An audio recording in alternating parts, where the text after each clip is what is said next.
વિધાનસભામાં જાહેરાત કરી કે ભાઈ ખેડૂતોને 5 લાખ રૂપિયાની વગર વ્યાજનું ધિરાણ મળશે. ઓહો, 5 લાખ રૂપિયાનું વગર વ્યાજનું ધિરાણ મળશે. મને મારા ગામમાંથી, મારા ઈ પંથકમાંથી અનેક ખેડૂતોના ફોન આવ્યા કે કૃષિ મંત્રીએ તો વિધાનસભામાં ઉભા રહીને કીધું કે 5 લાખની વગર વ્યાજની લોન મળશે, ધિરાણ મળશે. આ મંડળી વાળા ના પાડે છે. મેં એને એટલું જ કીધું કે વિધાનસભાની અંદર ગાંડાનું ટોળું બેઠું છે, એ ગમે એવું બોલે અને તમે સાચું માની લો. ઈ ભૂલે મંત્રીને, ઈ તો બોલે. ગૃહમંત્રી કેવું બોલે છે, કાયદો કાયદાનું કામ કરશે, કોઈને બક્ષવામાં નહીં આવે, બધાને ભાજપમાં લઈ લેવામાં આવશે.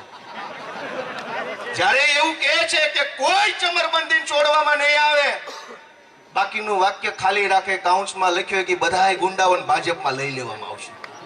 અને લીધા, જગ જાહેર લીધા.